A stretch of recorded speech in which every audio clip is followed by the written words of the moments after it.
एक ऐसा invisible power जो तुम्हारे फ़ोन से लेकर के खाना तक को कंट्रोल करती है, पर कोई उसे डायरेक्टली देख नहीं सकता। पता है क्या है वो है आपका ट्रेड एंड ग्लोबलाइजेशन। तो हे एवरीवन, मैं हूं साहिल दीवान, एक ही एशियन। कैसे हैं आप सब? उम्मीद करते हैं आप सब बिल्कुल बहुत बहुत बहुत अच्छे होंगे। फिर से एक न्यू वीडियो लेकर के, और सेकेंड लास्ट चैप्टर हिस्ट्री का ट्रेड एंड ग्लोबलाइजेशन, इसको एक ही वीडियो में कंप्लीट करेंगे, ख़त्म करेंगे, और लास्ट चैप्टर भी कंप्लीट कर लेंगे बहुत जल्द। तो जो भी बिल्कुल से नए हैं, फटाफट से चैनल को सब्सक्राइब कर लीजिए। हम लोग जल्दी 10K क्रॉस करने वाले हैं, तो फटाफट से इस चैनल से जुड़िए एग्ज़ाम तक के लिए। और जो ऑलरेडी जिनको नोट्स मिला नहीं है, फटाफट से टेलीग्राम ग्रुप ज्वाइन कर लीजिएगा, वहाँ पे सारी चीज़ें ऑलरेडी अपलोडेड है। और जिनको खोजने में प्रॉब्लम आ रहा है, आप सिंपल सा कोर्स पे जा करके सारे ऑप्शन इस साल के वीडियोस आप देख सकते हैं। प्लेलिस्ट कम्प्लीटली बना दिया गया है, ठीक है। ओके, स्टार्ट करते हैं। चैप्टर नंबर है आपका 6, trade and globalization. Already globalization और ट्रेड हम लोग इकोनॉमिक्स में भी पढ़े थे, तो चीज़ें वहाँ से भी आप कनेक्ट कर सकते हैं, वहाँ से भी है, बट यहाँ पे कुछ कुछ चीज़ें हैं जो हमें देखने हुए चलना आगे। देखो, स्टार्ट करते हैं। The concept of trade and commerce in today world market is modern development, but its root began in the ancient time.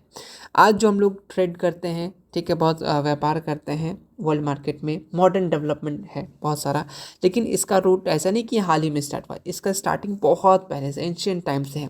जैसे आपका कुछ सिविलाइजेशन की बात करें, इंडस वैली सिविलाइजेशन हो गया, इजिप्ट हो गया, ये सारी चीज़ें, ये कनेक्ट करता था क्या, हमारा ट्रेड रूट को, ठीक है। ये जो एंशिएंट सिविलाइजेशन थे, ये क्या करते थे, आपस में कनेक्ट करते थे, किसके? ट्रेड के थ्रू, ठीक है। ओके ओके, एक क्वेश्चन आई थिंक हिस्ट्री में ही था। जैसे पुर्तगालीज लोग इंडिया में आए थे, ठीक है, कब आए थे, उसका नाम क्या था? आप कमेंट सेक्शन में बता सकते हैं, क्योंकि ऑलरेडी ये चैप्टर नंबर 3rd या 4th में पूछा गया था, ठीक है। चलो फटाफट से बता देना। India had important trade centre, जैसे आपका इंडिया में कुछ कुछ इंपॉर्टेंट ट्रेड सेंटर तभी की बात कर रहा है, जैसे कि दिलमुन वगैरह, ठीक है। अलेक्जेंड्रा सिटी एक मेजर इंटरनेशनल मार्केट कनेक्ट कर रहा था अफ्रीका, यूरोप एंड एशिया को। बेसिकली एक ऑब्जेक्टिव यहाँ से पूछ सकता है कि इसमें से कौन सा, जो है ये थोड़ा सा आई थिंक, एक मिनट रुकना, ऐसा क्वेश्चन पूछ सकता है कि इसमें से कौन सा सिटी जो है basically major international market connect कर रहा था अफ्रीका, यूरोप और एशिया का, तो अलेक्जेंड्रा सिटी। इस बात को याद रखना। इस चैप्टर में अगर बात करो तो ज़्यादा से ज़्यादा आपको टर्म्स थोड़ा सा ध्यान रखना पड़ेगा। Define world market, world market क्या होता है, आगे इनके वर्ल्ड मार्केट और बहुत सारी चीज़ें, जैसे वर्ल्ड मार्केट से अगर आगे जाओगे तो लास्ट में कुछ चीज़ें हैं, जैसे फीचर ऑफ वर्ल्ड मार्केट, ये हो गया। देन आपका लास्ट एक टॉपिक इसी में आ जाता है, इधर देखना अगर हो तो, ठीक है। एक वर्ल्ड मार्केट से और कुछ एक टॉपिक होना चाहिए, ये देखो, ये नहीं, advantage and disadvantage of world market, आपके बुक में लास्ट में दिया गया, इसलिए मैं भी नोट्स में लास्ट में लिखा हूँ, बट ये मिला करके एक लॉन्ग आंसर बना सकता है। अभी तक पूछा नहीं, अभी मैं सिंपल सिंपल सा पूछना है कि वर्ल्ड मार्केट क्या होता है, एडवांटेज क्या होता है, डिसएडवांटेज क्या होता है, तो ये अलग अलग करके, लेकिन हो सकता है आपसे एग्जामिनेशन में अगर हार्ड लेवल का क्वेश्चन बनाना चाहे, न्यू क्वेश्चन बनाना चाहे, तो सब एक साथ पूछेगा, वर्ल्ड मार्केट क्या होता है, इसके एडवांटेज क्या होते हैं, इसके डिसएडवांटेज क्या होते हैं, तो एक साथ आप इसको ज़रूर देख लीजिएगा। तो स्टार्ट करते हैं। वर्ड है world market. A market refers such type of market where goods and product from all countries of the world were available for people to buy and connect the entire world through the trade and commerce। Simple सी बात है कि world market को refer करते हैं as such type of market, जहाँ पे जो सामान हो गया, जो भी प्रोडक्ट आते हैं, वो पूरे कंट्रीज से आते हैं वर्ल्ड के, ठीक है, अवेलेबल, सब कोई खरीद सकता है, किसके लिए? पीपल्स के लिए, है ना। और ये कनेक्ट करता है इंटायर वर्ल्ड को, किसके थ्रू? ट्रेड एंड कॉमर्स के थ्रू। जैसे आज भी बहुत सारे ट्रेड आते हैं, बाहर के सामान आते हैं, चाहे वह कपड़ा ले लो, कोई भी टॉय ले लो, फ़ोन ले लो, ये अलग अलग जगह से आते हैं, तो किसके वजह से? वर्ल्ड मार्केट के वजह से, यानी इनडायरेक्टली बोल सकते हैं ग्लोबलाइजेशन की वजह से, है ना। चलो, अभी तो ग्लोबलाइजेशन है ना।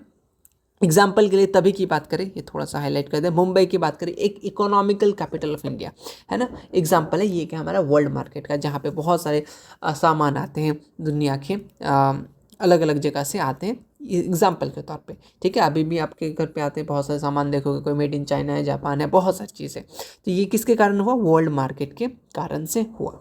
चलो, कॉमर्शियल रेवोल्यूशन, बेसिकली टर्म से समझ में आएगा, कोई भी चीज़ रेवोल्यूशन हुआ था, क्रांति हुआ था कोई चीज़ में, तो commercial revolution, the commercial revolution में मतलब यहाँ पे एक्स्ट्रा ऑर्डिनरी डेवलपमेंट हुआ, एक्सपेंशन हुआ, किसके फील्ड में? ट्रेड के फील्ड में, व्यापार के फील्ड में, ठीक है, जहाँ समुंदर के इस पार से उस पार सामान वगैरह ट्रेड करने लगा, किसके थ्रू, सी के थ्रू या फिर लैंड के थ्रू। अभी तो एयर ट्रांसपोर्ट आ गया, अब तो एयर ट्रांसपोर्ट के थ्रू। अब तुम छोटे से छोटे चीज़ होता है ना, बहुत सारे वेबसाइट होंगे जो इंडिया के नहीं है, वो भी आपको डिलीवर करा देते हैं, है ना। अब पहले तो ये था कि हाँ कोई सामान मंगा रहा तो कंटेनर में आता था, दिस दैट होता था, अब तो कुरियर आ जाता है, ठीक है। तो ये आपका कॉमर्शियल रेवोल्यूशन, बेसिकली ये हमारा डेफिनेशन हो जाएगा। जैसे कॉमर्शियल रेवोल्यूशन कहाँ से स्टार्ट हुआ था, एक अच्छा क्वेश्चन, कहाँ से स्टार्ट हुआ था, ये यूरोप से बेसिकली स्टार्ट हुआ था। यहाँ से वर्ल्ड ट्रेड, जैसे बैंकिंग हो गया, न्यू ट्रेड कंपनीज वगैरह, यहाँ से शुरुआत हुआ था। तो ये एक अच्छा पॉइंट है, आपसे पूछ सकता है कि बेसिकली कॉमर्शियल रेवोल्यूशन कहाँ से स्टार्ट हुआ था, तो यूरोप से, इस बात को याद रखना, ठीक है। इस पीरियड में बेसिकली क्या हुआ था, रैपिड डेवलपमेंट हुआ था और एक्सपेंशन हुआ था। ट्रेड सेक्टर, जो भी ट्रेड सेक्टर थे उसमें डेवलपमेंट हुआ और बहुत तेज़ी से ये चीज़ फैला, ठीक है। ओके, देन इसमें देखो ये सिर्फ इतना फैला कि वाटर के थ्रू भी फैला, रोड्स के थ्रू भी फैला, मतलब पहले तो सी रूट्स कनेक्टेड था तो वहाँ के थ्रू ट्रांसपोर्ट होता था, ठीक है। ओके, अभी भी देखोगे तुम भी याद किए होगे पूरा ये साइड जो भी पोर्ट्स है, कहाँ कहाँ इन्नूर पोर्ट्स कहाँ पे है, तमिलनाडु में कौन सा पोर्ट्स है, मालाबार कोस्ट कहाँ पे है, इस टाइप के क्वेश्चन पूछते हैं, इस बात को याद रखना। ऑलरेडी ये चीज़ इकोनॉमिक्स में तुम्हें ज्योग्राफी में ही है, ठीक है। ये चीज़ अच्छे से देख लेना, कौन पोर्ट्स कहाँ पाए जाते हैं, ठीक है, उनके सेंटर्स क्या क्या, ज्योग्राफी चैप्टर नंबर 3rd या 4th में देख लेना, ठीक है। आई थिंक वो रेलवे रोड ट्रांसपोर्ट वाला चैप्टर में, उसको अच्छे से ध्यान रखना। चलो आते हैं, इसको बेसिकली क्या सेंटर माना गया यूरोप को, यानी स्पेशली इंग्लैंड, इस बात को याद रखना। ऑब्जेक्टिव के यहाँ से बन सकता है, यहाँ से स्टार्ट हुआ लार्ज स्केल इंडस्ट्रियलाइजेशन या फिर लार्ज स्केल इंटरनेशनल ट्रेड बोल सकते हो, economic interaction among this continent, ठीक है। ओके, देन एक हो गया कॉमर्शियल रेवोल्यूशन। अब आते हैं इंडस्ट्रियल रेवोल्यूशन। इसमें क्या हुआ, बेसिकली जो प्रोडक्ट थे वो लार्ज स्केल में मैन्युफैक्चर होने लगे, बिग फैक्ट्रीज में, किसके थ्रू, मशीन्स के थ्रू ऑपरेट करने लगा बाय स्टीम पावर। कहाँ से ओरिजिनेट हुआ, ऑलरेडी इंग्लैंड से। ये भी याद रखना कि इंडस्ट्रियल रेवोल्यूशन बेसिकली कहाँ से ओरिजिनेट हुआ, तो इंग्लैंड से। इस पॉइंट्स को आप ऑब्जेक्टिव के तौर पे याद रखना। अदरवाइज इंडस्ट्रियल रेवोल्यूशन क्या होता है, कॉमर्शियल रेवोल्यूशन क्या होता है, वर्ल्ड मार्केट क्या होता है, छोटे छोटे डेफिनेशन है। क्या रिजल्ट होगा, सिंपल सी बात है कि बहुत सारा huge increase in production of goods, बहुत सारे ह्यूज इंक्रीज हो जाएगा, प्रोडक्शन हो जाएगा किसका, गुड्स का, और फाउंडेशन होगा growth of the global market का, ठीक है। ओके, चलिए फीचर्स ऑफ वर्ल्ड मार्केट, क्या फीचर्स है, सिंपल सी बात है। आपसे किस तरह के क्वेश्चन पूछ सकता है, वर्ल्ड मार्केट क्या है, एडवांटेज क्या है एंड फीचर्स क्या है। देखो अभी अगर पहले ईयर की बात करोगे तो PYQ जब तुम एनालिसिस करोगे तो उसमें ये चीज़ है कि सिंपल सा तुम्हें टेक्स्ट से क्वेश्चन पूछ दिया क्या, या PYQ से। लेकिन अब जहाँ तक देखा जा रहा है कि आपके जो टॉपिक्स है, सब टॉपिक्स से, चैप्टर्स, उससे क्वेश्चन बन रहे हैं। जैसे फॉर एग्जाम्पल ये है features of world trade market या वर्ल्ड मार्केट, ठीक है। तो सिंपल से ये आपसे 2 नंबर में पूछ लेगा। या फिर इस तरीके से जैसे इंडस्ट्रियल रेवोल्यूशन क्या समझते हैं उससे, ठीक है, डिफरेंस क्या होता है commercial revolution and industrial revolution, इस तरीके से चीज़ें पूछ सकता है, ठीक है। चलिए अगर फीचर्स की बात करें वर्ल्ड मार्केट का एंड एक्सपेंशन की बात करें फ्रॉम 18th सेंचुरी, ये 18th सेंचुरी याद रखना, मिड 18th सेंचुरी से जो गुड्स है, सामान है, वो प्रोड्यूस होने लगा बिग फैक्ट्रीज में, जैसे इंग्लैंड में, किसके थ्रू, स्टीम इंजन। बताओ स्टीम इंजन किसने इन्वेंट किया था, फटाफट से कौन किया था, क्योंकि आपने ही हिस्ट्री के चैप्टर 4 में आपने ये पढ़ा था कि कौन क्या, जैसे पावर लूम हो गया, आपका फ्लाइंग शटल जॉन के, तो इस तरीके से आपने पूरा इन्वेंशन जिन्होंने किया था उनके नाम पढ़े थे। तो फटाफट से बताओ कि स्टीम इंजन किन्होंने इन्वेंट किया था, और ये आंसर आना चाहिए ताकि जो को याद ना हो वो कमेंट सेक्शन देख के कम से कम वो तो याद आ जाए, ठीक है। ओके, ये लीड किया था क्या, great rise of production and demand of Rao material. जहाँ पे प्रोडक्शन होगा तो राव मटेरियल चाहिए तो डिमांड बढ़ेगा। ओके, एक ये जो है शॉर्ट में PYQ में आया हुआ है कि गृहमथिया लेबर क्या होता है। बेसिकली तुम ऐसा समझ सकते हो अपने लोकल लैंग्वेज में कि वो होता है ना, क्या बोल सकते हो उसको, जो मजदूर होते हैं जिनको एग्जैक्टली बंधुआ मजदूर टाइप बोल सकते हैं। इसमें मतलब होता ये क्या है कि ये लोग जो होते हैं लेबर्स को लाया जाता है कॉलोनीज से, मतलब कॉलोनीज से लाए जाते हैं अलग अलग पार्ट से, ठीक है, वर्ल्ड के। ताकि वो कॉन्ट्रैक्ट मतलब सिंपल सा लेके आ जाता है, आपको इतना काम करना है, इतना फीस दिया जाएगा, सिंपल सा आपको यहाँ रहना है, सबका काम करना है। तो वो होता है कहा ग्रेमेटिया लेबर्स, मतलब कि वो अभी मैंने आपको क्या बताया कि बंधुआ मजदूर बेसिकली, ठीक है। ओके, शुगर कैन प्लांटेशन के लिए, कैश क्रॉप्स प्रोडक्शन के लिए बेसिकली लाया जाता है। बेसिकली इंडियन लेबर, यहाँ से एक ऑब्जेक्टिव पूछता है कि ये पूछता है कि जो इंडियन लेबर को लाया जाता है ग्रेमेटिया मजदूर, वो बेसिकली कहाँ से लाया जाता है, कहाँ से, याद रखना भोजपुर, वेस्टर्न बिहार, ये ऑप्शन में देखना बहुत इंपॉर्टेंट रहेगा क्योंकि ये बिहार बोर्ड है। तो तुम ये याद रखना किस पार्ट से लाया जाता है बिहार के, तो वेस्टर्न पार्ट से, इस चीज़ को याद रखना, ये आपसे पूछेगा, ठीक है। अदरवाइज पूर्वांचल है, हरियाणा है, अलग अदर जगह है, वहाँ से लाया जाता है बेसिकली, ठीक है। ओके चलो, अब आते हैं impact of industrial and commercial revolution. क्या इम्पैक्ट पड़ता है, तुम सिंपल सा सोचो क्या इम्पैक्ट पड़ेगा। सबसे पहले क्या हो जाएगा, मॉडर्न इंडस्ट्रियल सिटीज़ जो है जैसे मैनचेस्टर है, बहुत इंपॉर्टेंट है, ठीक है। यहाँ पे इसके बारे में हम लोग ऑलरेडी डिकोड में बात किए थे, किसके लिए है, कॉटन वगैरह के लिए, है ना, सिल्क कॉटन इंडस्ट्रियल रेवोल्यूशन आया था, है ना। ओके, कहाँ पे है, लंदन में, ठीक। चलिए, रैपिड अर्बनाइजेशन, शहरीकरण बहुत तेज़ी से होगा, इंडस्ट्री लगेगा तो लोग आएंगे, काम करेंगे, कैपिटल इकोनॉमिक ग्रोथ होगा, सबका पर कैपिटल इनकम ग्रोथ होगा, तो ओवरऑल जो कैपिटल इकोनॉमी है वो क्या होगा, हमारा ग्रोथ होगा, ठीक है। ओके, 18 से 19 सेंचुरी ये मार्क किया था फाउंडेशन ऑफ वर्ल्ड मार्केट। तो ऐसा मार्क किया गया कि 18 और 19 सेंचुरीज के बीच में ये क्या बना था, फाउंडेशन बना था वर्ल्ड मार्केट का, ठीक है। जो टेक्सटाइल इंडस्ट्री है, जैसे यहाँ पे मैनचेस्टर की हमने बात किया था, ये become base of the global trade network, ठीक है।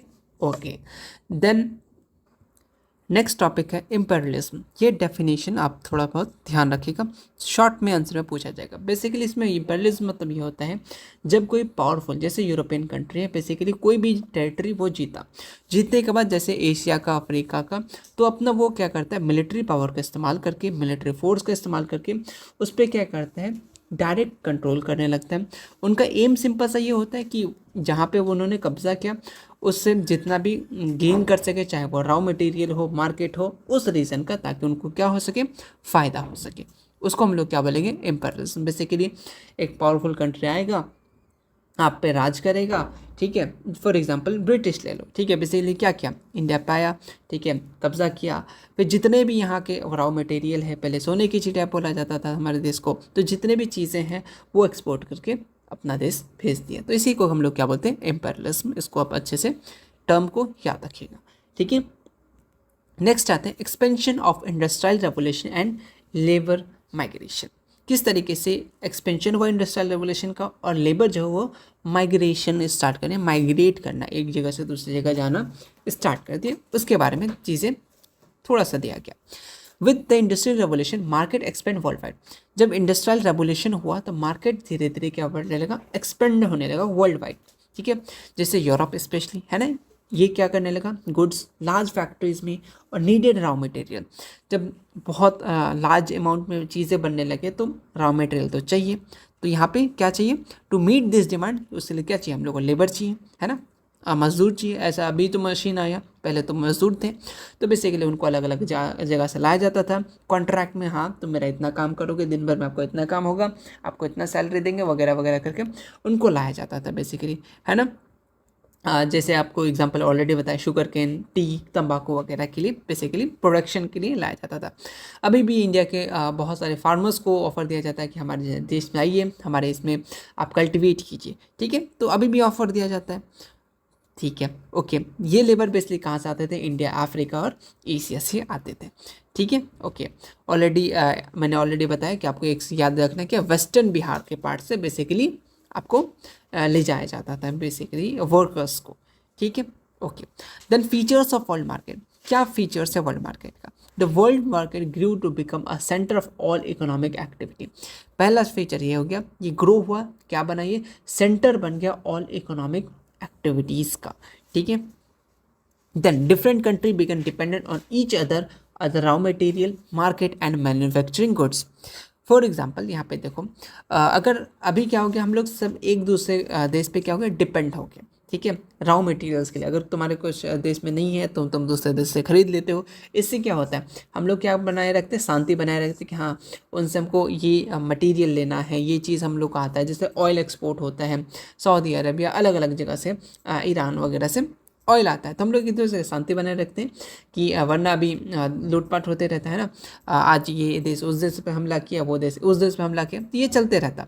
अभी बैलेंस क्यों है, क्योंकि मार्केट भी लेके चलना है ना। हमें जो रॉ मटेरियल नहीं है वो रॉ मटेरियल मिलना बंद हो जाएगा, है ना। ये सारी चीज़ें देख करके शांति हो जाता है, ठीक है। तो ये दूसरा फीचर्स हो गया। ये इनकरेज करता है क्या, डेवलपमेंट ऑफ ट्रांसपोर्टेशन, ठीक, बैंकिंग हो गया, कम्युनिकेशन को हो गया, ये इनकरेज करता है, ठीक है, ओके। और ये क्या करता है, create economic opportunities, new new economic opportunities. For example कल को अगर बिहार में फैक्ट्री लगेगा तो क्या होगा, तो जो लोग बिहार से बाहर जाते हैं वो लोग बिहार में रहेंगे, न्यू इकोनॉमिक अपॉर्चुनिटीज़ आ जाएगा, है ना। लेकिन ये क्या होगा, ये लीड करेगा कॉलोनियल एक्सप्लॉयटेशन। लेकिन एक ये होता है कि कॉलोनियल एक्सप्लॉयटेशन बेसिकली कॉलोनीज बन जाएगा, ठीक है, हमने लोग आके वहाँ पे भी राज करने लगेंगे, जैसे ब्रिटिशर्स लोग आए, है ना, ओके। देन आते हैं इकोनॉमिक डिप्रेशन। एक चीज़ में सबसे ज़्यादा पूछा जाता है कि इकोनॉमिक डिप्रेशन कब आया था, तो याद रखना 1929 बहुत इंपॉर्टेंट डेट है, बहुत ज़्यादा इंपॉर्टेंट डेट है कि इकोनॉमिक डिप्रेशन कब आया था। तो बेसिकली हुआ क्या था, इसके बारे में आपको थोड़ा बहुत देख लीजिए। इकोनॉमिक डिप्रेशन में हुआ था क्या कि इकोनॉमिक डिप्रेशन एक ऐसा कंडीशन है इन इकोनॉमी में, ठीक है, जहाँ पे 3 मेन सेक्टर आपने सेक्टर पढ़ा है, primary sector, secondary sector and tertiary sector, यानी एग्रीकल्चर, इंडस्ट्री एंड ट्रेड, ये बिल्कुल ग्रो होना स्टॉप हो गया था, ठीक है, okay. During this period million of people lost their jobs, companies and bank fail, and both goods and monies lose their value. तो बेसिकली क्या हुआ था इकोनॉमिक डिप्रेशन में, क्यों कब हुआ था आपका 1929 में। जो जितने भी सेक्टर है, हमारे 3 सेक्टर है, एग्रीकल्चर, इंडस्ट्री, ट्रेड, वो ग्रो होना बंद हो गया था। उस दौरान क्या हो गया था, लोगों के पास जॉब्स कमी हो गया था, ठीक है, कंपनीज और बैंक फेल हो गए थे। जैसे फॉर एग्जांपल कोविड-19 के बाद देखो, अभी फिर भी बहुत हद तक सुधरा है। पहले क्या था, कोविड के बाद सारी कंपनीज बंद हो गए, बहुत सारी चीज़ें, है ना। तो एक तरीके की ये डिप्रेशन है, अभी भी बहुत लोग जूझ रहे हैं इससे, ओके। तो याद रखना एग्जाम्पल, ग्रेट डिप्रेशन आया था कब, हमारा 1929, जो पूरे इंटायर वर्ल्ड को इफेक्ट किया था, इस बात को याद रखना। क्या क्या इसके काउजेस है, आपसे पूछेगा इकोनॉमिक डिप्रेशन क्या होता है, काउजेस क्या है, कारण क्या है ना। तो कब आया था, तो ये डेट बहुत इंपॉर्टेंट है 1929, ओके। देखो इसमें यह हुआ था कि over production of goods and factories, बहुत ज़्यादा ओवर प्रोडक्शन हो गया, मतलब बहुत सारा सामान। फॉर एग्जांपल अभी एक ही कंपनी का या एक ही टाइप का कंपनी 10 जगह लग जाए, ठीक है, फॉर एग्जांपल, ओके। उसमें क्या बहुत सेम सामान प्रोडक्शन सबके पास हो, तो वैल्यू क्या हो जाएगा, बेसिकली घट जाएगा, सबके पास है ना, तो सब अपना उसको सेल करने के लिए प्राइस तो कम ही रखेंगे, है ना। तो ये चीज़ है, तो ओवर बहुत ज़्यादा प्रोडक्शन करना भी दुश्वारी हो जाता है। तुमने तो ये सोचो कि अपना गवर्नमेंट के पास तो बहुत पैसा है, तो वही लोग छाप दें, गरीबी कम कर दें, तो इससे क्या होगा, आपका पैसा का वैल्यू कम हो जाएगा ना, है ना। ये तो बहुत पैसा है, ले लो, कोई दिक्कत की बात नहीं है, तो वो चीज़ ना हो। तो यहाँ पे क्या हो गया, पहला काउजेस ये होगा, आपका ओवर प्रोडक्शन हो गया गुड्स का, जिसका फैक्ट्रीज में, इस हमें क्या आ गया, तो वैल्यू घट गया, है ना, ओके। जैसे हम भी डेली वीडियोज़ डालने लगे तो वैल्यू कम हो जाएगा, वरना तुम लोग कमेंट्स नहीं करोगे तो वीडियोज़ क्यों नहीं आ रहा, ओके। चलिए इसीलिए नहीं डालता है। चलिए, less purchasing power among the people, कितना लेगा, इतना सारा प्रोडक्ट आपने प्रोड्यूस करे, कितना लेगा पीपल, है ना, okay. Collapse of share market, stock market, है ना, यानी सट्टा बाजार, ऑलरेडी आप लोग जानते हो, है ना, डेली प्रचार देते रहता है ना।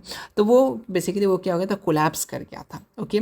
Failure of banks and international trade, fail हो गया था क्या, बैंक्स और आपका इंटरनेशनल ट्रेड जो है वो फेल हो गया था, ठीक है। और डिक्लाइन हो गया था एग्रीकल्चर एंड इंडस्ट्रियल डिमांड, जो एग्रीकल्चर और इंडस्ट्रियल डिमांड है वो बेसिकली डिक्लाइन हो गया था, क्योंकि आपने इतना ज़्यादा प्रोडक्शन बना दिया कि लोग ले ही नहीं रहा था, कि यहाँ पे भी इसका डिमांड कम हो गया, कि हाँ भाई से ऑलरेडी स्टॉक में है, कहाँ से मंगाएंगे। तो ये कारण थे आपका इकोनॉमिक डिप्रेशन का। समझ में आ गया इकोनॉमिक डिप्रेशन क्या होता है, कारण क्या होते हैं, कब हुआ था, ये चीज़ याद रखना। अच्छा क्वेश्चन, अगर न्यू क्वेश्चन बनाना चाहा, ये सब क्वेश्चन आपसे सिलेक्ट किया जाएगा इस चैप्टर से, ठीक है। आ जाओ। अब आते हैं शेयर मार्केट। शेयर मार्केट में बेसिकली क्या होता है, a share market is the place where the market value of a trade and industrial company वो डिटरमाइन करता है। ठीक है, ओके पीपल, कुछ लोग बाई करते हैं, कुछ लोग सेल करते हैं, अपना जो भी शेयर्स वगैरह खरीदते हैं, है ना। और इससे क्या होता है, कंपनी को क्या होता है, बेसिकली प्रॉफिट होता है, जैसे म्यूचुअल फंड है ना, इस तरीके का एग्जाम्पल है शेयर मार्केट। नेक्स्ट टर्म है स्पेकुलेशन। बेसिकली ये जो ट्रेड से रिलेटेड चैप्टर है तो आपको ये वर्ड्स देखने मिलेंगे।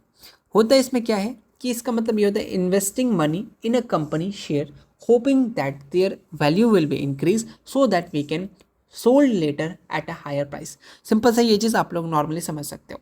इसमें ये होता है कि हम लोग कई जगह इन्वेस्ट करते हैं बहुत सारे एप्लीकेशन पे, जैसे वो था ना क्रिप्टो, एंड बहुत सारे ऐसे कंपनीज़ हैं।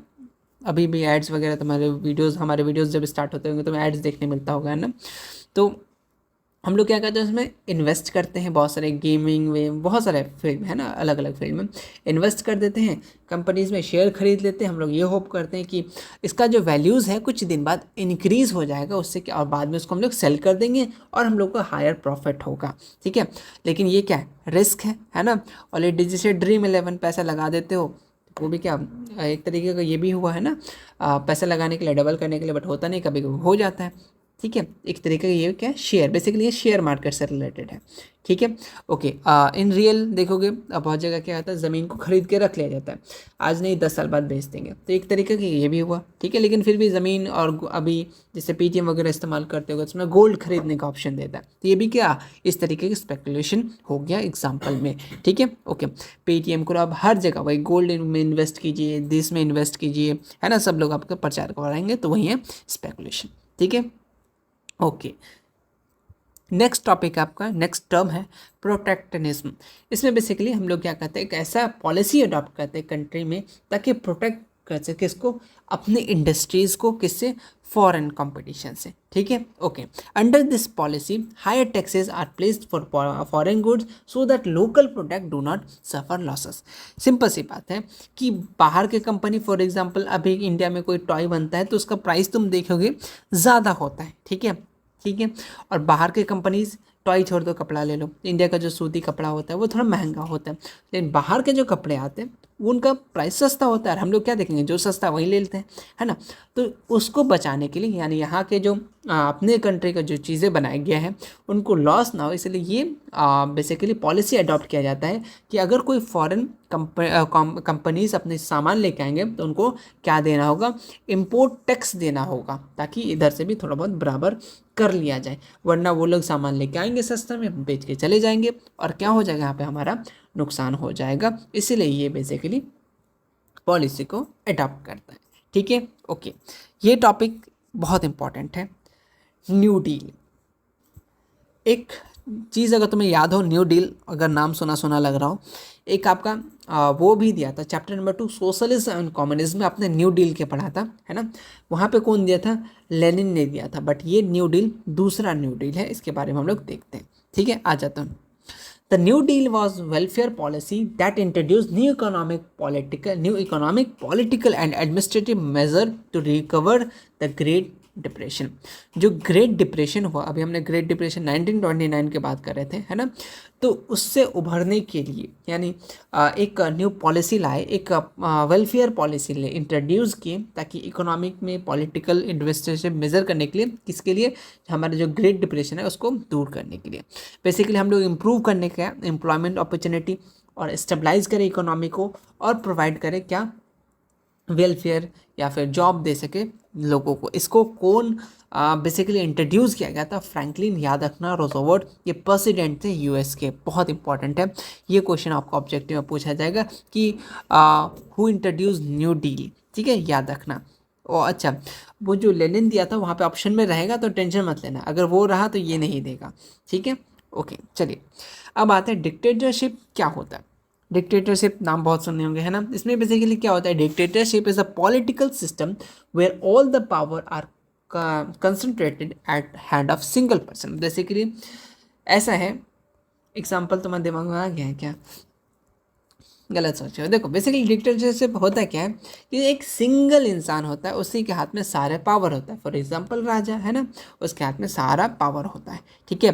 कभी कभी वो टेक एडवांटेज हो इस सिचुएशन का, एडवांटेज ले लेता है ना, फ़ायदा बन जाता है, ठीक है, ओके। और फ़ायदा उठा के वो क्या समझता है, खुद को हीरो समझता है पब्लिक में, ठीक है, ओके। चलिए अब थोड़ा सा कुछ चीज़ें हैं एग्जांपल हिटलर वगैरह के लिए, ठीक है, ओके। अब आते हैं हम लोग पोस्ट वर्ल्ड वार, ठीक है। यहाँ पे कुछ कुछ चीज़ें हैं, कुछ कुछ ऑर्गेनाइजेशन है जिसके बारे में मैंने लास्ट में एक स्लाइड ही रेडी कर दिया, वहाँ से आउट ऑफ सिलेबस क्वेश्चन आएंगे तो उसी से आएंगे और आ रहे हैं कुछ साल से, मैं ये नोटिस किया। चलो यहाँ से देखो, पोस्ट वर्ल्ड वार डेवलपमेंट की बात करें, ग्लोबलाइजेशन का, ऑलरेडी यहाँ पे ग्लोबलाइजेशन आएगा, ठीक है, थोड़े दिन में आपके सामने ग्लोबलाइजेशन यहाँ पे इधर आएगा। उससे पहले कुछ कुछ चीज़ें हैं जो यहाँ पे हम लोग बात करेंगे। यहाँ से दो इंपॉर्टेंट टॉपिक्स हैं, ये ब्रेटन वुड कॉन्फ्रेंस कब कहाँ क्या, ठीक है। अब इसके बारे में थोड़ा सा यहाँ देखो, the change after the decade 1950 की बात करें तो देखो, पोस्ट वर्ल्ड वॉर 2 यहाँ पर रिकंस्ट्रक्शन हुआ था, सेकेंड वर्ल्ड वॉर के बाद मैसिव डिस्ट्रक्शन हुआ था, जो लीड क्या lead to need the global reconstruction. क्या नीड था कि हम लोग फिर से वापस से ग्लोबल रिकंस्ट्रक्शन करें। तो द यूनाइटेड नेशन ऑर्गेनाइजेशन, तो ऑब्जेक्टिव के लिए याद कर लो कि यूएनओ का फुल फॉर्म क्या होता है, यूनाइटेड नेशन ऑर्गेनाइजेशन, ये फॉर्म हुआ ताकि क्या कर सके, पीस को मेंटेन कर सके, ठीक है, शांति बनाए रखे पूरे देशों के बीच में, ठीक है, और रीबिल्ड इकोनॉमिक, और वापस से बिल्ड कर सके इकोनॉमी को, ठीक है। तो यूएनओ बेसिकली मेंटेन, शांति बनाने के लिए और क्या, इकोनॉमिक रीबिल्ड करने के लिए यूएनओ बना था, तो याद रखना। अदर इंपॉर्टेंट एजेंसी यूएनई, यूनेस्को बोल सकते हो शॉर्टकट में, WHO के बारे में जानते हो already, world health organization, WTO world trade organization, ये सारे हैं ना, ओके। देन आपका ILO, ठीक है। अभी हम लोग सबके बारे में देखेंगे, ठीक है, सबका फुल फॉर्म बताया कौन कहाँ पे, जो आउट ऑफ सिलेबस क्वेश्चन पूछा जाएगा यहाँ से वो बता देंगे, लास्ट में ऑलरेडी रखें। इंटरनेशनल कोर्ट ऑफ जस्टिस, ठीक है, ओके। इंपॉर्टेंट एजेंसीज देखो, the major reconstruction work done under the 2 super power, ये जो मेजर रिकंस्ट्रक्शन हुआ था वर्क का 2 सुपर पावर के अंदर में हुआ था। सबसे पहले एक आपका USA कैपिटलिस्ट सिस्टम, यहाँ से क्वेश्चन कुछ कुछ एकदम बस ऑब्जेक्टिव में आते हैं, लेकिन अगर डेप्थ में पूछते हैं तो फंस जाओगे, इसलिए देख लो थोड़ा सा। एक होता है कैपिटलिस्ट सिस्टम, एक होता है सोवियत यूनियन का आता है क्या, कम्युनिस्ट सिस्टम। याद रखना, USA में कौन सा सिस्टम, कैपिटलिस्ट सिस्टम, और सोवियत यूनियन की बात करें तो कम्युनिस्ट सिस्टम। देखो दोनों का both have different economic ideology, दोनों का डिफरेंट आइडियोलॉजी था, इसलिए दोनों के बीच में क्या हुआ, राइवलरी क्रिएट हुआ, ठीक है। अब यहाँ पे आते हैं Bretton Wood conference, that important बहुत ज़्यादा कि ब्रेटन वुड कॉन्फ्रेंस कब हुआ था, 1944, याद रखना, ठीक है। ब्रेटन वुड, ठीक है, कहाँ पे, USA में, कब, आपका जुलाई 1944 को, इस बात को याद रखना। इसका बेसिकली एम क्या था, मेन एम क्या था इनका मेन एम था कि global monetary and financial stabilize कर सके, मॉनिटरी बोले तो मनी वाला, ठीक है, ओके। तो देखो बेसिकली इस कॉन्फ्रेंस में, ब्रेटन वुड कॉन्फ्रेंस हुआ था 1944 को, ये तुम्हें याद होना चाहिए। Global monetary and financial stability के लिए बेसिकली इनका एम ये था कि ये स्टेबलाइज करेंगे। तो 2 मेजर इंस्टीट्यूशन क्रिएट किया गया, पहला इंटरनेशनल मॉनिटरी फंड, जिसको IMF के नाम से जानते हैं, ये बेसिकली मैनेज करेगा इंटरनेशनल मनी एक्सचेंज, जो मनी एक्सचेंज होता है इसको बेसिकली मॉनिटर करेगा, मैनेज करेगा। एक होता है वर्ल्ड बैंक, ठीक है, ये हेल्प करेगा कंट्रीज़ को रिकंस्ट्रक्शन और डेवलपमेंट के लिए, जैसे आज हम लोग का बैंक वगैरह होता है, लोन देता है ताकि जो हमारा बुरी हालत है उससे हम लोग उभर सके, कुछ अपना कारोबार इस्तेमाल मतलब यार स्टार्ट कर सके। या फिर देखोगे 12th के बाद तुम्हें एक पेंशन देता है, वो भद्दा पेंशन दीजिए, एक आता है ना तुम्हें स्कीम, हाँ लोन दिया जाता है ताकि तुम कुछ कर सको, कुछ अपना काम कर सको, ठीक है। तो इस तरीके से है ना, तो वर्ल्ड का भी जरिए होता है, तो वर्ल्ड बैंक बेसिकली क्या करता है, हेल्प करता है कंट्रीज़ को, है ना, ओके। ये इंस्टीट्यूशन स्टार्ट हुआ वर्क 1947 में, बेसिकली स्टार्ट करना, बेसिकली काम करना स्टार्ट हुआ था, तो इस बात को भी याद रखोगे। वे डोमिनेटेड बाय USA, ठीक है, ओके। और USA ही आज ये बहुत इंपॉर्टेंट रोल अदा कर रहा है डिसीजन मेकिंग में, ठीक है, ओके। जैसे यहाँ पे तो देखो, जब इंटरनेशनल इकोनॉमिक रिफॉर्म कब आया था, ये बेसिकली 1945 से लेकर के 1960 के बीच में। तो ये हमारा इंटरनेशनल इकोनॉमिक रिलेशन है, बेसिकली ये division of world into 2 economic block में। पहला बात करें तो आपका capitalist block, communist bloc. Capitalist block किसका, यूएसए का था, एंड कम्युनिस्ट ब्लॉक की बात करें तो सोवियत यूनियन का। इनका नेचर सिस्टम क्या था कि मार्केट बेस्ड इकोनॉमी हो, और इनका सिस्टम क्या था कि स्टेट कंट्रोल इकोनॉमी हो, ठीक है। फीचर बेसिकली इनका ये था, कैपिटलिस्ट वाले लोग को देखो, कैपिटलिस्ट हमेशा अपने लोग के बारे में सोचता, मतलब कि अपना प्रॉफिट हो, प्राइवेट लोग ऑनरशिप मिले, बट लेकिन कम्युनिस्ट में लोग क्या थे, बेसिकली इक्वल डिस्ट्रीब्यूशन हो गवर्नमेंट ऑनरशिप, ठीक है। तो ये लोग ये चाह रहे थे, दो ब्लॉक में बेसिकली इन्फ्लुएंस हुए, ठीक है, ग्लोबली, ठीक। और यहाँ से दोनों के बीच में क्या हो गया, कोल्ड वॉर, बेसिकली आइडियोलॉजी या पॉलिटिकल राइवलरी यहाँ से स्टार्ट हो गया था। कोल्ड वॉर में तो वैसे देखो बर्फ फेंका फेंकी वॉर नहीं, ऐसा वॉर शांति से, मतलब वो बिना फाइटिंग के बेसिकली, है ना, वो वाला वॉर को हम लोग बेसिकली क्या बोलते हैं, कोल्ड वॉर कहते हैं। इससे देखो ऑप्शन ये ए हो गया, basically division of world war, international economic relation की बात करें 1945 से लेकर के 1960। तो सबसे पहले जो वर्ल्ड हुआ डिवाइड हुआ बेसिकली इकोनॉमिक ब्लॉक में, एक होता है आपका कैपिटलिस्ट ब्लॉक, एक आपका कम्युनिस्ट ब्लॉक। दूसरा क्या हुआ, यूएसए जो बेसिकली इन्फ्लुएंस हुआ, USA dominated south America oil rich जो कंट्रीज़ है, जैसे इराक हो गया, ईरान हो गया, सऊदी अरबिया हो गया, सीरिया हो गया, ये अपने मिलिट्री और इंटेलिजेंस का इस्तेमाल करके इस एरिया में कंट्रोल करने लगे, ठीक है। ये क्या क्रिएट किया इजराइल इन 1948, ताकि स्ट्रेंथ दे सके इसको क्या, मिडिल ईस्ट में, आज भी देख रहे हो ना, है ना, ओके। अमेरिका का एम क्या था कि कंट्रोल कर सके ऑयल में, ठीक है, ओके, और गैसेस में, ठीक है, और वो बैकबोन बना लगे किसको, मॉडर्न इकोनॉमी का, ठीक है, ओके, ठीक है। चलिए देन वेस्टर्न यूरोप जो है, ये वेस्टर्न यूरोप की बात करें, जैसे ब्रिटेन हो गया, फ्रांस हो गया, वेस्टर्न जर्मनी हो गया, ये रिबिल्ड कर हुआ, अपना इकोनॉमी को रिबिल्ड किया। उनका एम क्या था, वो प्रोटेक्ट कर सके आपका किससे, कैपिटलिज्म को, और क्या कर सके, कंपेट कर सके सोवियत ब्लॉक को। ये इन्होंने क्या बनाया, यूरोपियन इकोनॉमिक कॉरपोरेशन EEC इन 1848। फिर बाद में ये इसको क्या नाम रखा गया, यूरोपियन आपका बेसिकली यूरोपियन यूनियन, EU है ना, okay. They form a common market, ताकि इनकरेज कर सके इसको ट्रेड कॉरपोरेशन को, ठीक है, ओके। फिर 1960 में यूरोप रिकवर्ड किया economically due to the US financial assistance, ठीक है, okay, according to Marshall plan. Marshall नाम सुना सुना लग रहा है ना, ओके। तो देखो तुम्हें इसमें बेसिकली याद क्या करना है, इतने सारी चीज़ें, बट तुम छोटे छोटे पॉइंट्स को बस याद रखो, जैसे ये डेट हुआ, ठीक है, ओके। देन इसराइल कब क्रिएट हुआ, छोटा मोटा, हालांकि आता नहीं है, बहुत रियर, बट बहुत अगर डेप्थ में पूछना चाहे तभी पूछेगा, अदरवाइज तुम बस इतना चीज़ें याद रखना, ठीक है। उनका रोल क्या था, ये वाला मार्केट बटन वर्ल्ड कॉन्फ्रेंस में क्या क्या हुआ था, तो ये तुम थोड़ा सा इस पोर्शन को तुम थोड़ा सा अच्छे से देख के रखना। इस वाला ये आपका शॉर्ट में पूछा जा सकता है, ऑब्जेक्टिव में पूछा जा सकता है। येलो जो मेहंदी लगा के रखे हैं, ये वाले आपके ऑब्जेक्टिव्स के पॉइंट्स हैं। अदरवाइज ये इतना अगर ब्लॉक में कौन कौन ब्लॉक में डिवाइड हुआ था, बस इतना ही तुम याद रख लेना, काफ़ी रहेगा, ठीक है। ये वाला अगर याद नहीं हो रहा तो इसको छोड़ देना, कोई बात नहीं है।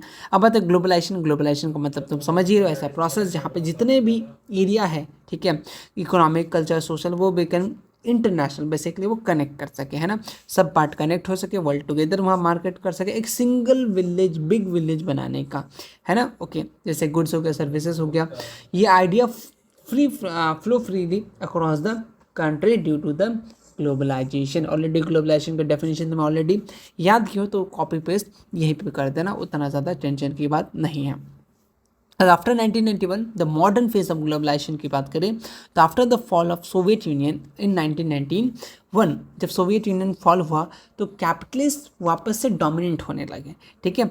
तो जॉन विलियमसन ने उन्हें क्या, अच्छा याद रखना कि जो वर्ड है ग्लोबलाइजेशन किसने बेसिकली यूज़ किया था, तो वर्ड ग्लोबलाइजेशन 1990 में कौन, याद रखना, जॉन विलियमसन। केन विलियमसन का भाई था, सॉरी अंकल होंगे क्या, जॉन विलियमसन, उन्होंने फर्स्ट यूज़ किया वर्ड ग्लोबलाइजेशन। अभी तक नहीं पूछा है, लेकिन चांसेस है अगर क्वेश्चन बनना चाहे तो पूछ सकता है। उन्होंने स्टार्टेड क्या इन लैटिन अमेरिका, यहाँ जहाँ पे पानी का क्या हुआ था बेसिकली, बताओ क्या हुआ था, लैटिन, बताओ, पानी का प्राइस कहाँ बढ़ा था, है ना, बोलो भैया, चलो। As US economic policy institution, जैसे वर्ल्ड बैंक बनाए, IMF बनाए, वर्ल्ड ट्रेड ऑर्गेनाइजेशन बनाए, ताकि प्रमोट क्या कर सके, फ्री ट्रेड को, ठीक है। वो WTO का क्या नियम है बताओ, तीनों भाई क्या नाम है, तीन भाई का नाम क्या है, ग्लोबलाइजेशन, सॉरी एक तो आपका है ना जो LPG है आपका, ये तीन जो है आप इसको अच्छे से देख लीजिएगा, गैस वाला नहीं, LPG। ये आपका नियम था लिबरलाइजेशन, प्राइवेटाइजेशन एंड ग्लोबलाइजेशन, ये तीन टॉपिक था ग्लोबलाइजेशन के अंदर, ठीक है। ओके, कैपिटलिज्म क्या होता है? कैपिटलिज्म बेसिकली ऐसा होता है कि इज एन इकोनॉमिक सिस्टम जहाँ बेसिकली प्राइवेट ओनरशिप हो, अपने अपने अपना प्रॉफिट कर सके, बेसिकली ऐसा सिस्टम जहाँ पे ट्रेड हो गया, प्रोडक्शन हो गया, मार्केट कंट्रोल करेगा प्राइवेट कंपनी। जैसे आज धीरे धीरे सारी चीज़ें क्या होते जा रहे हैं, प्राइवेट होती जा रही है, ठीक है। ओके, कोल्ड वॉर बेसिकली वो डेफिनेशन ऑलरेडी हमने रखा है, जहाँ पे इसमें क्या होता है basically political military tension between हुआ था दो मेजर पावर्स के, जैसे सोवियत यूनियन, जैसे रशिया एंड आपका यूएस की बात करें, United state after the world war. ये क्या आइडियोलॉजी बिटवीन दोनों के बीच में आइडियोलॉजी का फर्क था, है ना। कोई दूसरा चाह रहे थे कि कम्युनिज्म हो, कोई नहीं चाह रहा था नहीं कैपिटलिज्म हो। तो विदाउट डायरेक्ट फाइटिंग, बिना डायरेक्ट फाइटिंग किए हुए, उसको हम लोग क्या बोलेंगे, कोल्ड वॉर, ठीक है। मल्टीनेशनल कंपनी, ये क्वेश्चन पूछता है मल्टीनेशनल कंपनी 2 नंबर में, ऑलरेडी इसका डेफिनेशन तुमने इकोनॉमिक्स में पढ़ रखा है। तो मल्टीनेशनल कंपनी ऐसा कंपनी जो कंपनी का बिजनेस कर सके मोर देन एक कंट्री से सेम टाइम में, अलग अलग कंपनी जैसे यहाँ भी है, इंडिया के बाहर भी है, तो उसको हम लोग क्या बोलेंगे, मल्टीनेशनल कंपनी, ठीक है। ओके, जैसे कोका कोला याद रखना बहुत इंपॉर्टेंट है, माइक्रोसॉफ्ट हो गया, गूगल हो गया, टाटा हो गया, सब क्या है हमारा मल्टीनेशनल कंपनी है, ठीक है। अच्छे से इसको याद रखना। नेक्स्ट टाइम है कॉलिनेशन, बेसिकली टर्म्स वाला ही चैप्टर है इजी करने के लिए आपके लिए, हालांकि ये चैप्टर थोड़ा सा बड़ा है तो बट इजी वे में लेकर आए। कॉलिनेशन बेसिकली ऐसा रेफर पॉलिटिकल इकोनॉमिक सिस्टम होता है जहाँ पे ज़्यादा पावरफुल कंट्रीज जो होते हैं वो डायरेक्टली रूल करते हैं, जैसे हमारे ऊपर क्या ब्रिटिश है ना, तो उसको हम लोग बेसिकली क्या बोलेंगे, कॉलोनिस्ट, ठीक है, कॉलोनियलिज्म, या ऑलरेडी आप लोग जाएंगे कॉलोनी, कोई नाम से कॉलोनी रहता है ना। Okay, ancient world market and it's growth की बात करें, पहले की वर्ल्ड मार्केट की बात करें तो ट्रेड सेंटर को क्या बोलते थे हम लोग, अलेक्जेंडर, ठीक है, जहाँ पे आपका Africa, Europe, Asia basically locate करता था, वहाँ पे आकर ट्रेड करता था। मेजर सेंटर माना जाता था जहाँ पे एक्सचेंज करता था गुड्स वगैरह, है ना। ओके, एक्सपेंशन की बात करें, हम लोग बताएं आप सबको कि इंडस्ट्रियल रेवोल्यूशन हुआ, मार्केट एक्सपेंड हुआ वाइडली, फार्मर के पास बेटर प्राइस आने लगा, प्रोड्यूस करने लगा, मोर कंपटीशन यहाँ पढ़ने लगा, न्यू एम्प्लॉयमेंट अपॉर्चुनिटी क्रिएट हुआ, मॉडर्न आइडियाज़ अवेयरनेस फैल गया और अक्रॉस द सोसाइटीज, तो एक्सपेंशन हुआ। तो ऑलरेडी वही सारी चीज़ें एक ओवरऑल के थ्रू। एडवांटेज एंड डिसएडवांटेज की बात करें तो एडवांटेज की बात करें तो growth of industries, trade and world wide. पहला एडवांटेज क्या होगा, किसका, वर्ल्ड मार्केट का बेसिकली। तो क्या हो गया, सिंपल से याद रखना, ग्रोथ होने लगा इंडस्ट्री एंड ट्रेड का, याद रखना। डेवलपमेंट, तीन सोशल क्लासेस डेवलप हुआ, जैसे आपका फैक्ट्री ऑनर हो गया, एक वर्किंग क्लास हो गया, एक आपका मिडिल क्लास हो गया, ठीक है।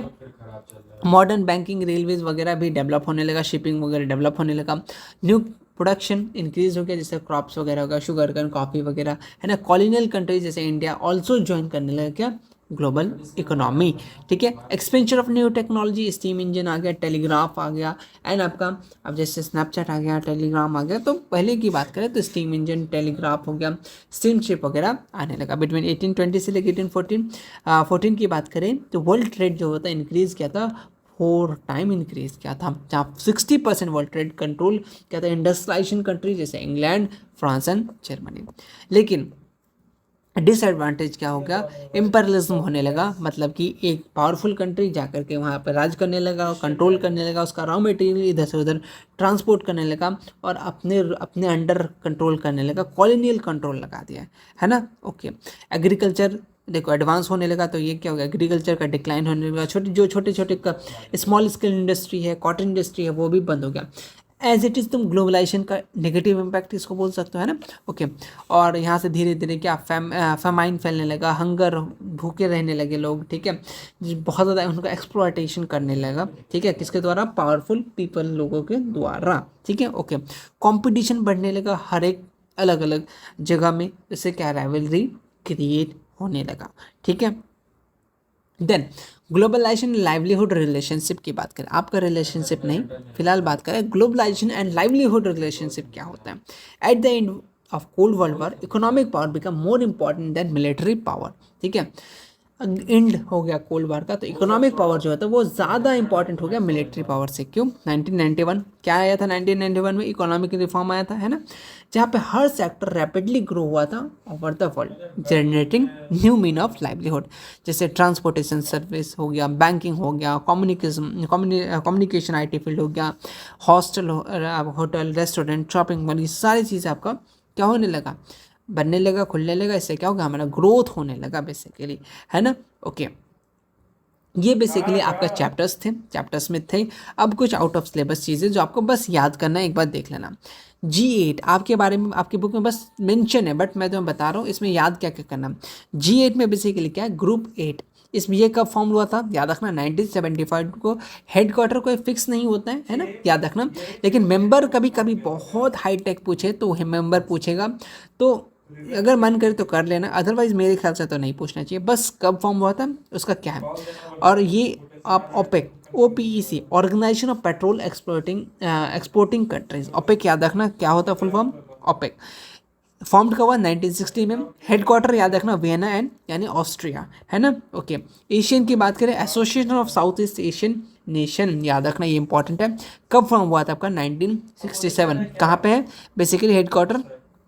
इंडोनेशिया में। याद रखना 10 कंट्री साउथ एशिया, ये सब अगर याद रख सकते हो मेंबर तो ठीक है, अदरवाइज तुम कम से कम 2-3 पॉइंट्स याद रखना। यूरोपियन यूनियन की बात करें तो बेसिकली ये कब 1933 के बना, ब्रुसेल यानी बेल्जियम बेसिकली इसका हेडक्वार्टर है। G15 की बात करें तो G15 आपका कब फॉर्म हुआ? 1989 को, जेनेवा यानी स्विट्जरलैंड इसका हेडक्वार्टर था, ठीक है। ओके, इसका पर्पस पढ़ सकते हो, ठीक है। ओके, देन G77, ये 77 बेसिकली ग्रुप का था, है ना। हेडक्वार्टर्स की बात करें तो न्यूयॉर्क होगा, है ना। तो इस तरीके से SAARC, south Asian association of regional corporation, ये कब हुआ था आपका? 1885, और ये काठमांडू नेपाल में है, ठीक है। ओके, इंडिया भी मेंबर है, इस बात का याद रखना। SAARC, ये क्वेश्चन पूछा है कि इसमें से SAARC का कौन कौन मेंबर है, तो इसको याद रख लेना कौन कौन है। इंडिया है, पाकिस्तान है, नेपाल है, बांग्लादेश, भूटान, श्रीलंका, आपका मालदीव एंड अफगानिस्तान। इस तरीके से आप चीज़ों को याद रखना। ये इंपॉर्टेंट थोड़ा सा आउट ऑफ सिलेबस चीज़ें हैं, बट चीज़ें याद रखना थोड़ा सा बस। तुम ग्रुप कहाँ बना, कब फॉर्म्ड हुआ, कौन सा इसका हेडक्वार्टर है, इतना चीज़ याद रख लेना।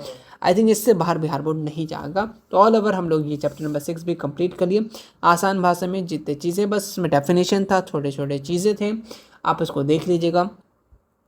तो बस एंड करते चैप्टर, और जिसको ये क्वेश्चन बैंक चाहिए फटाफट से पर मैसेज करना, ठीक है। 8538992287 आपको ये PDF मिल जाएगा बोर्ड बूस्टर का। बोर्ड बूस्टर में जितने चीज़ें अगर उसको कर लेते डिकोड के साथ, तो आपका नंबर कहीं नहीं जाने वाला है, आपके पास हमेशा बैठे रहेगा, ठीक है। इसमें आपको बहुत सारी चीज़ें दिया जा रहा है, science SST, maths, social science, बहुत सारी चीज़ें अनगिनत आने वाले हैं, जो मेरे आइडियाज़ दिल और दिमाग में अभी तक चलते आ रहा है। PYQ है, सैम्पल पेपर है, सेंटर पेपर, टेस्ट सीरीज़ है, माइंड मैप सीरीज़ वगैरह जो भी आएंगे आपको मिल जाएगा। तो मिलते हैं हम लोग नेक्स्ट वीडियो में, तब तक के लिए take care, thank you so much, thank you.